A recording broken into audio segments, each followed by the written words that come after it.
ഇവിടെ ഒരു പ്രായമായ ആളുടെ കയ്യിൽ നിന്ന് പുക വന്നുകൊണ്ടിരിക്കുകയാണ്. ഇത് കണ്ടിട്ട് ഇയാളെ ഷർട്ട് ഊരിയിട്ട് അയാളുടെ ബോഡി ഫുള്ള് ചെക്ക് ചെയ്ത് നോക്കും. പെട്ടെന്ന് ഇയാളുടെ നഖം ഇളകിപ്പോരും. ഇയാള് നഖത്തിന്റെ ഉള്ളിലേക്ക് നോക്കുമ്പോഴാണെങ്കിൽ അവിടെ 2 USB പോർട്ടൽ കാണുന്നുണ്ട്.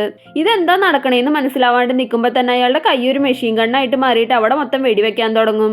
അത് കഴിഞ്ഞിട്ട് അയാൾ നോക്കുമ്പോൾ അയാളുടെ മുഖത്തിന്റെ അടിയിൽ എന്തോ കട്ടിയുള്ള സാധനം കണ്ടിട്ട് ഇയാൾ അതിൽ തൊട്ട് നോക്കും. അപ്പൊ തന്നെ അയാളുടെ മുഖം പൊളിഞ്ഞ് അതിന്റെ ഉള്ളിലെ മെക്കാനിക്കൽ പാർട്സ് പുറത്തു വരും. ഇയാൾ എന്നിട്ട് എണീറ്റ് കണ്ണാടിയുടെ മുമ്പിൽ പോയി നോക്കുമ്പോൾ ഇയാളുടെ ഫേസിന്റെ ഉള്ളിലെ റോബോട്ടിക് പാർട്സ് കണ്ടിട്ട് പേടിക്കാണ്. പെട്ടെന്ന് തന്നെ അയാളുടെ ബോഡി മൊത്തം റോബോട്ടിനെ പോലെ ആയിട്ട് മാറും. ഇതൊക്കെ കഴിഞ്ഞിട്ട് ഇയാൾ ജോലിക്ക് പോകുന്ന ടൈമിൽ റോഡിൽ ഒരു പ്രാവ് ചാവാൻ കിടക്കണ കണ്ടിട്ട് എടുത്തു നോക്കും. ഇവന്റെ പവറുകൾ കാരണം ആ പ്രാവിന്റെ എല്ലാ അസുഖങ്ങളും മാറിയിട്ട് അത് രക്ഷപ്പെടും. ഇവന്റെ ഈ പവർ ടെസ്റ്റ് ചെയ്യാൻ വേണ്ടിയിട്ട് ഇവൻ ഒരു ഹോസ്പിറ്റലിൽ പോയി മരിക്കാൻ കിടക്കുന്ന ഒരു കുട്ടിയുടെ റൂമിൽ പോയിട്ട് അവളുടെ മുഖത്ത് അവന്റെ കൈവച്ച് തൊട്ടു നോക്കും.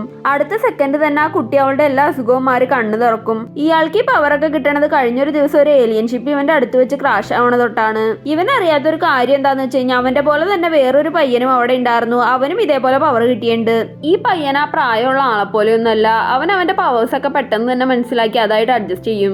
ഇവന്റെ കൈ വെച്ച് കാറുകളൊക്കെ കൺട്രോൾ ചെയ്യാൻ പറ്റും. പോരാത്തന്നെ ഇവന്റെ ഒരു വിരൽ കൊണ്ട് മാത്രം ഷൂട്ട് ചെയ്യാൻ വരെ പറ്റും. അത് കഴിഞ്ഞ് ഈ പയ്യന്റെ അമ്മ മരിച്ചു പോകുമ്പോൾ ആ ദേഷ്യത്തിൽ ഇവൻ എല്ലാവരോടും പകരം ചോദിക്കാൻ വേണ്ടിയിട്ട് ടിവിയിൽ ലൈവ് പോയിട്ട് അത് കണ്ടോണ്ടിരുന്ന എല്ലാവരെയും സ്ക്രീനിലൂടെ തന്നെ വെടിവെച്ച് കൊല്ലാൻ തുടങ്ങും. ഇനി ആ നാടിനെ നാട്ടുകാരെ രക്ഷിക്കേണ്ട ഉത്തരവാദിത്തം ആ പ്രായമായ ആളുടെയാണ്. ഇതേപോലെ ഒരു മലയാളം മൂവി ഉണ്ട്. അത് ഏതാന്ന് മനസ്സിലാവര് കമന്റ് ഇടണേ.